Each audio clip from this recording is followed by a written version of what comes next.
There was a distinguished woman that came into a church much like ours one Sunday morning, and as she came in, she was asked by the fine usher, "Ma'am, where would you like to be seated?" He was a very friendly guy. And she turned to him and she said, "I'd like to be seated on the front row." And the usher kind of looked at her and he kind of grimaced and he said, "Ma'am, I don't think you really want to sit on the front row. Believe me, our pastor is boring. He will put you to sleep. Why don't you let me seat you somewhere else?" But the lady was appalled and she responded, "Do you know who I am?" And he says, "Why, no, ma'am, I don't think I've ever seen you before." She said, "I'm the pastor's mother." His eyes got really big. He said, "Ma'am, do you know who I am?" And she says, "No, I do not." And he said, "Thank God." That wasn't very wise of him, was it? Well, today we want to talk about getting wisdom in part 2 of this series we're doing called On the Way to Life. Well, last week we talked about how we get understanding. And Proverbs 3, chapter 5 says this: "Trust in the Lord with all your heart. Do not depend on your own understanding. Seek his will in all that you do, and he will show you which path to take." So often we rely upon our understanding to navigate our way. And the Lord tells us not to do that. He says in order to navigate with him that we have to trust him sometimes beyond our understanding. Well, last week we covered 4 things. We talked about getting understanding. You had to be willing to do hard things, which none of us really like that, but that was just the way it is. We have to do hard things. Secondly, we talked about gaining an understanding of spiritual dynamics, of how that there are dynamics operating in and through the circumstances, and that we need to understand those. Third, we talked about experiencing and understanding the Emmanuel principle. God with us 24/7, 365. He is always there. And finally, we talked about getting understanding also comes in us understanding that life has seasons. So God gives us opportunity to gain understanding and to get knowledge about people, things, circumstances, events, and life. But you know that knowledge and understanding is not enough to get the life that Christ has promised to us. If we just maintain understanding and knowledge, we are going to get stuck. And so Proverbs focuses on another aspect called wisdom being the key to life. And that's what we're going to look at. So how do we get wisdom? Well, I think you're going to read our text for this morning. It comes from Proverbs chapter 1, verse 20 through 29. Oh, I am. Proverbs 20. Okay, here we go. Proverbs chapter 1, verses 20 through 29. "Wisdom shouts in the streets. She cries out in the public square. She calls to the crowds along the main street, to those gathered in front of the city gate. How long, you simpletons, will you insist on being simple-minded? How long will you mockers relish your mocking? How long will you fools hate knowledge? Come and listen to my counsel. I'll share my heart with you and make you wise. I called you so often, but you wouldn't come. I reached out to you, but you paid no attention. You ignored my advice and rejected the correction I offered. So I will laugh when you are in trouble. I will mock you when disaster overtakes you. When calamity overtakes you like a storm, when disaster engulfs you like a cyclone, and anguish and distress overwhelm you. When they cry for help, I will not answer, though they anxiously search for me, they will not find me. For they hated knowledge and chose not to fear the Lord." So, out of this text that we just read, we want to talk about some truths that we need to know about getting wisdom. And the first truth we want to talk about this morning is this: understanding doesn't automatically turn into wisdom in our lives. So go back and read through very quickly Proverbs 1, 20 through 29. Just kind of scan through that, and you'll notice something. You'll notice that wisdom, and wisdom is referred to as a she in the scriptures, that wisdom keeps calling out to the people. Look at how many times wisdom calls out to the people. Wisdom is trying to do something. Wisdom is trying to get the attention of the people. Wisdom is trying to get the people to listen to her counsel, right? It says it over and over in that text. But what's the response that wisdom receives? Shout it out to me. What do the people do when wisdom calls? Exactly. It says that the people ignored wisdom.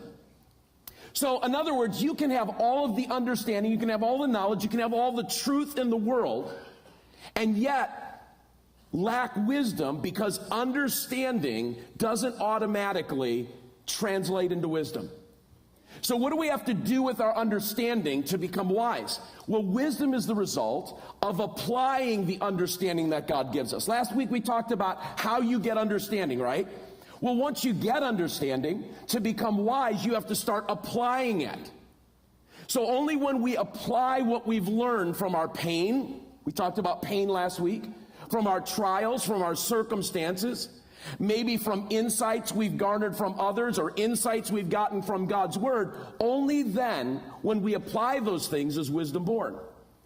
You know, the book of Proverbs describes 3 different types of people. Here they are. Proverbs describes the wise, the foolish, and the evil. And here's the difference between the 3 of those people.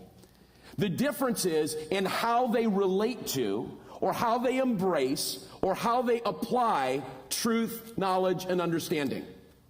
So let me give you a description of each. When truth is presented to the wise person, here's what they do. And you know, how many of you know truth can be presented to you by someone else in a confrontational manner sometimes? In other words, we're doing something that we shouldn't be doing, or we're veering off track, and somebody comes and brings truth to us. Now, here's how wise people respond to that. They receive it. They respond positively to it. When someone shares truth with them, they listen to the truth, and notice this, they adjust their life accordingly to the truth. And then, on top of all that, here's what wise people do. They actually say thank you. They appreciate it when people share the truth with them, because they know that truth is going to help them to grow. And because they embrace feedback from others, here's what happens. They become wise. Now, contrast that with what Proverbs calls the foolish person. When the truth is brought to the attention of a foolish person, guess what they do? They ignore it. They deny it. They reject it. They place the blame on everybody but who? Themselves. That's right. The reason their life is lousy, according to them, is always someone else's fault. Have you ever noticed that about fools? It's never their fault. They never take personal responsibility. Foolish people resist any type of counsel or feedback. And if you do happen to get a foolish person to listen to you, guess what happens? Whatever you're saying is going in one ear and out the other. And here's the reason that they ignore the truth. Because they want to do their own thing. They've chosen, get this now, to operate out of their own understanding and knowledge base because they think they know it all. The wise person taps into God's knowledge base, His understanding. They're humble, but the foolish person wants to operate out of their knowledge, and it always ends in disaster, all right? So you got the wise people, you got the foolish people, but then there's another category that Proverbs talks about, and that is the evil person. And here's the thing about even evil people, they don't just reject counsel and feedback when they're given it. They are willing to intentionally hurt other people in order to get their way. That's what makes them evil. Have you ever run into an evil person in your life? You know, fools are fools. They're just, blind. They just ignore things. But evil people are willing to hurt others. They operate out of their fleshly nature. They have no regard for God. They have no regard for human beings.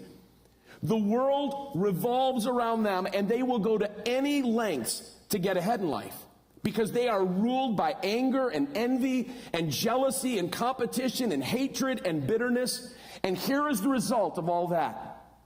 Their marriages will end in divorce. They will leave churches, and they will go from one church to the next church to the next church. They will hate all their pastors, and they will destroy every life they come in contact with. And here's what you need to know about evil people. You cannot reason with evil people. Here's why. Because their attitude is, I'm going to get what I want, even if I have to destroy people and things to get it. They'll destroy a church. They'll destroy an organization. They'll destroy a family to get what they want. So getting wisdom is based on how you respond to, how you apply understanding and truth that God brings your way through a variety of means. It doesn't automatically happen, and that's the first thing you need to know about wisdom. So getting wisdom is really all about how we respond in life and how we respond to the knowledge and understanding that God brings our way.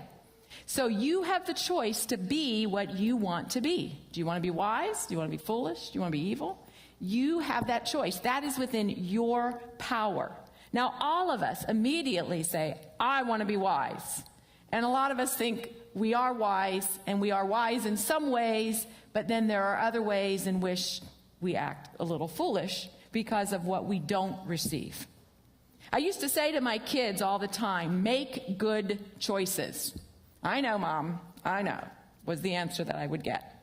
But our second point is about wisdom is the result of the choices that we make. Wisdom is the result of our own choices.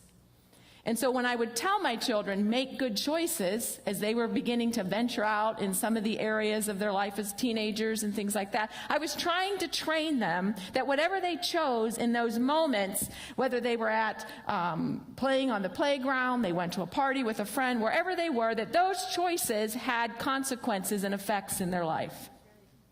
And so Scripture is totally full of the fact that when we make our choices, there's fruit behind the choice. There's blessing, there's good things, but there's also cursing and there's also consequences. So we have got to take full responsibility and own the choices we make and own the things that we are doing in our life. And I want you to take a look at this word on the screen because we're going to break it apart. So we want to define responsibility in this way. It's two words, really. Response and ability. And responsibility is the ability to choose how to respond to the circumstances that are coming your way. You have an ability to respond right. Think about that. You have the ability to respond right, godly, biblically, correctly, honorably. The issue becomes that we are not always in control of what life gives us. I can't predict my days and my hours ahead of me. Life happens to all of us. I can't control that, but I can control how I respond to life. That is in my power. That is in your power. And as bad as the days get in your one day, or as our time is coming to an end on this earth, we will not be able to control what comes to us, but I can control how I respond. And it is my responsibility to make good choices. And if I want to be wise, I will learn to heed the wisdom of Scripture, the wisdom of others, and the wisdom of my circumstances in life that come because I have the responsibility to make good choices. So we need to realize that as we are walking with the Lord, that He puts the power and the choice and the responsibility of action solely upon my shoulders and your shoulders. The greatest battles have not been fought on the shores around the world. They are fought within our mind. In the domain of the will is where the battles are fought. Let me say that again. In the domain of the will is where the battle is fought. You make choices inside of you when your will is saying, well, if nobody really sees this, I can get away with this. If nobody really hears about this, I'll do this. Who you really are is evident when nobody's watching. When nobody sees, when nobody hears, when nobody knows. That's who you are. To stand in front of someone and be ethical and full of integrity is one thing. But to be full of integrity and ethics when nobody knows about it is a total other thing. That's where character resides.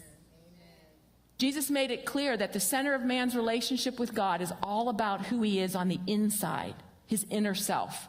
And it wasn't about devotional acts and ministry and service. Those things were fruits. But the relationship that we have with God is about who we are.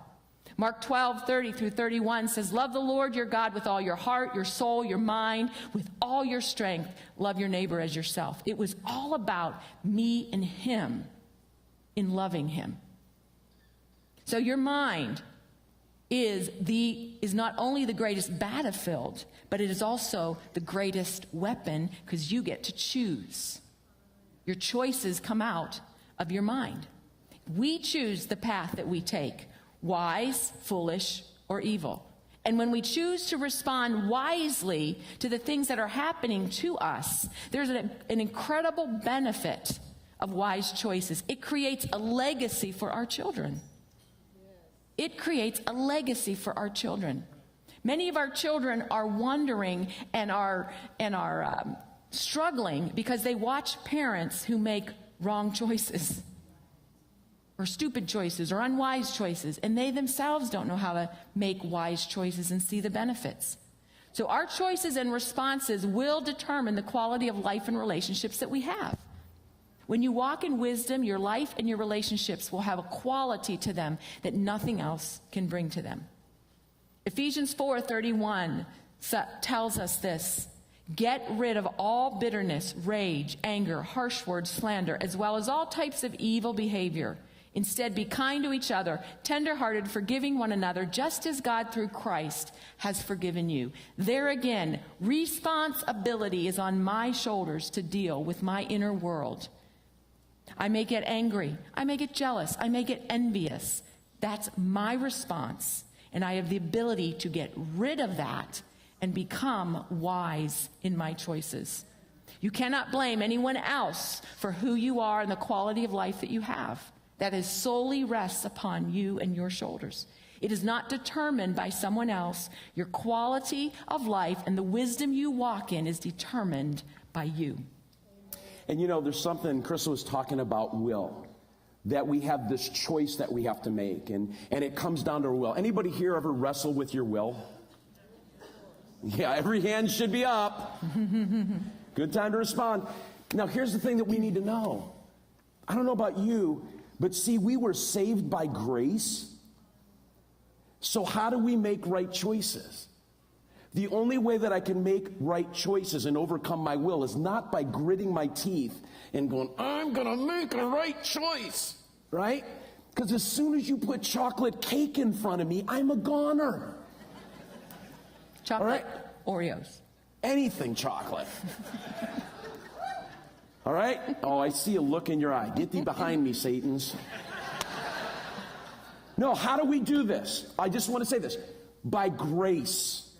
You have to have the grace of God to make the right choices. So what happens is, the more intimate you are with Jesus, the more you're spending time in the quiet place, the more you're plugged into that intimacy and his grace is flowing, the easier it will be to overcome your will and make that choice. Does that make sense? It's not about doing the religious thing and trying harder and gritting your teeth. And no, it's got to be a grace to make the right choice, because a lot of choices are really hard. Well, the third truth that we want to share with you is this. And here's where we want to share some stories. Wisdom is the result of, and you already know this, learning from your mistakes. All right? So I thought I would start this point off showing you a few pictures. So if you want to put the first picture up here, here are some people for which I think a lot of learning is coming their way. I don't know what these guys are thinking of here, but they are not thinking correctly. I can assure you that. In about 30 seconds, they're going to have a whole lot of learning that comes their way. All right? Throw up the next picture. Not to be outdone, here we have this fine electrician. I'm not sure what he's up to either, but I've got a feeling that he's going to end up in the ER very shortly, right? So he's got a lot of learning that's coming his way because he's making a big mistake. How about the next picture? This guy, I'm sure this is a fine public worker who got out of his truck and just wanted to fix the overhead sign. I'm not sure if I would do it that way without those big orange cones, but I think he's got a lot of learning coming his way. I think that's in Europe. Yeah, that one's in Europe. Leave it to the Europeans, right? All right, next slide. All right, once again, what are people thinking? There is nothing you can say except this is going to end very badly, right? All right, next slide. Here's for you family folks. What can you say about that picture? I don't know. I mean, not in the United States. I guess that's what you would say. All right, and then the final picture. I love this final picture. So if you get a tiger by the tail, what are you going to do with him once you get him? I think that guy's in big trouble. All right? So lots of learning. We learn from our mistakes, right? Throughout the Bible, there is example after example after example of people who failed and people who did stupid things. All right? But here's the cool thing. Their mistakes did not disqualify them from being used by God, and their mistakes did not disqualify them from going on to have rich, satisfying lives once they learned and entered into wisdom. So my point is this: God isn't bothered by our mistakes. The psalmist tells us this. He knows what we're made of, okay? What he desires is that we learn from our mistakes and become wise. So what we want to do is we want to wrap this message up by just sharing with you some of the mistakes that we've made in our lives and what we learned from those mistakes very briefly. And I get to start? You get to start. Oh, great. Okay. So I'm sure you've made a lot more than I have. So. Yeah. We'll just let them think that. One of the biggest things that really comes our way as a testing is authority issues. And almost all of, each and every one of us are tested some way in that. You know, that we start out rebelling against authority when we're, 6 months old. Whoa! But it actually continues through our life. And so the Lord brought me to a place where I had to really deal with some authority issues in my own life. I grew up in a church that was very small, and we had about 125, 150. Wonderful church, wonderful small pastors in Pitcairn, Pennsylvania. And you know where that is, Mr. Scooter. And so it was a nice little community. Well, we went through a pastoral change, and this pastor came in and full of life and full of vigor and wanted to make the church grow. And so he did for a season. It grew and grew, 200, 300, 400. Well, once the church got so big, he didn't want anybody to leave. So he would begin to say things from the pulpit that would be a little bit intrusive into people's lives. And for one thing that was being said was, you shouldn't be going camping on the weekend, and you shouldn't be hauling your trailers out to the campgrounds, and you should be in the house of the Lord. Well, my family did that probably 2 times a month growing up. My dad loved to camp. A little bit later on then, in my home church, I began to play outside our church for other worship services, for youth group, not missing church services, but playing. Sure enough, he called my mother in and said, your daughter will not be playing for any other church. She will only play for this church. And my mom, who's a mama bear, just said, she will not, and you will not touch her schedule here. And if God takes her out, then God takes her out to other churches, and she will minister for the Lord in those places. So early on, I began to see that there was some authority that could be hard or put boxes on you. So when we went to Akron, like we told you last week, and I got face to face with another pastor who then said to me, your ministry, you can be called, but you're not called to speak or preach or teach. I was put in another box. So we left there and went to Rock Island, came under a pastor and his wife who were wonderful and who were very loving and allowed me to have the ministry that I wanted. Well, you'd think I would be fine, but I wasn't, because the authority issues and those things spoken over me transferred with me. And I began to assume that this pastor would eventually say to me, you need to be in this little box. You need to behave in this little way. And so I came with an expectation that he would begin to do that with me. He never did, but inside of my own heart and life, I got an attitude and an expectation that it would happen, so it estranged our relationship when we first went. And I had to have a conversation with them because the Lord said to me, this is wrong, Crystal. You cannot take what was hurt and wounded back here from these other pastors in your life and bring it forward. It will damage your relationships, and that's what exactly was happening. So I had to sit in front of them, and I had to say, I'm so sorry for withdrawing from you, with retreating from you, with behaving in this manner, because I am so hurt and wounded from the past that I'm transferring it onto you. And they were, of course, very forgiving, and things went very, very well. But I had to learn you cannot carry assumptions and hurt and pain from past things into future relationships. It will destroy you and take away your opportunities.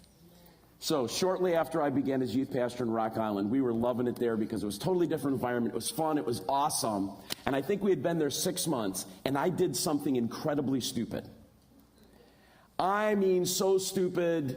I mean, stupid upon stupid upon stupid. And you know, when you're in youth ministry, you do some crazy things. And I think the one that I got in trouble with was the hot seat. And we used to do this thing with the kids, and we had this wooden chair, and there was a battery underneath it, and then there was mesh on the chair. And then if kids got things wrong, they got the hot seat. It was a lot of fun. We actually learned that from the Illinois Youth Camp. And we thought we would supercharge that thing and really give kids a shock. And we found out if you got the whole room to hold hands, when the person sat down, it multiplied the current all the way around, and everybody got a shock. Youth pastors are a different breed. Well, anyway, I got like majorly in trouble. And I did something really, really stupid. I got called into Pastor Steve's office one day, and I knew I was in big trouble. And honestly, it was so stupid what I did, and I can't even remember all the details of what I did. I think I've blocked that out of my mind. But I knew I was going to get fired. I'd only been there 6 months. I thought, oh, man, I finally get in a good place, and now I screwed it up. I'm going to get fired. And so he brings me into his office, and the first words out of his mouth are, "This is not going to be pleasant." I knew I was in trouble. So I went to default mode. I just started bawling like a baby right there.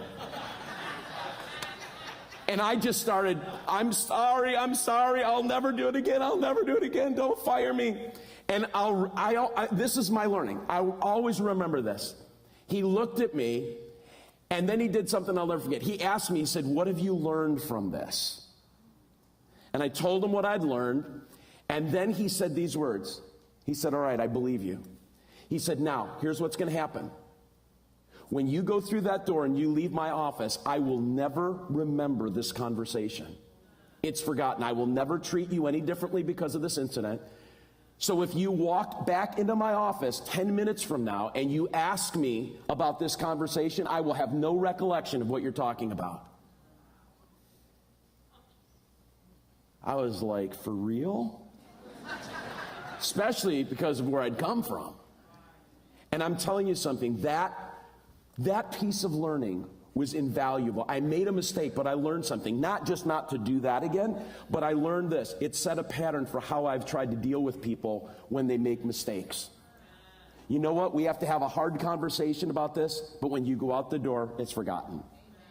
And that was a really, really cool thing. Well, continuing on my saga of authority issues, of course, I would not get away with it not affecting our relationship. All right? So, I'm going to try and explain it kind of in this manner. It was a few years ago, and I hear you. We got to hurry. Okay, so you got to cooperate with me now. You're not going to hear my last mistake. I can tell you now. She's going to run the table right here. No. The bag is out. The bag is here. The bag is here. Here we go. All righty. So I had authority issues with him because it all carries over. That's just the way it works. All right? So You want to wear some hats today? No, not really. Well, but I brought this in order to fix your hair when we're done. Is that okay? There's nothing left in it. All right, come on, Gringo. Let's go, bud. I have to call in the reserves. I can put it on. Here we go. Come on. No, that's okay. Youth pastor. Do it to the youth pastor. Yeah, do it to the youth pastor. Have a seat. All righty, so now you got to pretend you're Pastor Ken. So just hold that up right there. You're looking really sharp today, too. So here's what I got to tell you. First in our relationship, all righty, he started out primarily as a secret admirer to me. I don't know if you can read it, but it says secret admirer. All right, from a distance, he admired me. So that was when we were in college. The relationship then changed that we decided that, okay, he'll be my boyfriend, all right? So he became my boyfriend there for a little while. And after about 2 or 3 months, we moved kind of fast. He became my fiancé. We went to Central Bible College. It often was called Central Bridal College. So after that, in about 2 years, by his choice, not mine, I preferred the year course of being engaged. He took the 2-year track. He then became my husband. It's important to get your education first. Yeah. He then became my husband, and it was fine because, I had other pastors that we were up and under, and so I could manage him being my husband. But when we came here to Rock Island in 20-some years ago now, he then became my pastor, and so he keeps wearing all these hats. And so this is where the trouble came in. Because I was used to always seeing him as my husband, and then he became my pastor. And so I would look at my pastor and go, oh, no, he's my husband. I don't need to listen to him. But the Lord said, oh, no, honey, he's your pastor, and I speak through him. And I'm like, oh, but no, he's my husband, and he takes the garbage out during the week. And so the Lord really began to work with me, and he just said to me, you have to learn to honor the pastor that I put over your life, who happens to be your husband. But he is your pastor, and I will speak through him, and I want you to honor him in that role. And so it became very, very important for me to make that correction in my life, because God was speaking through an authority figure in my life who was my husband, who became my pastor, and I needed to honor that. And just to add one more hat to the matter, he is now the boss man. Thank you, sir. You got to teach me how to play hot seat. I'm not teaching you about the hot seat. Did you hear what he just said? We do not need a lawsuit. I was dumb back then. All right, I'll share my story next week. The bottom line is this. When we're willing to receive correction, when we're willing to learn from our mistakes, when we're willing to apply God's understanding to our lives, something happens. We get wisdom. And when we get wisdom, that's when we're on the way to having a rich, satisfying life. The kind of life that Jesus talked about in John 10:10. Amen? So first you get understanding, and then you start applying understanding, and you get wisdom. And when you get those things in line, you get life.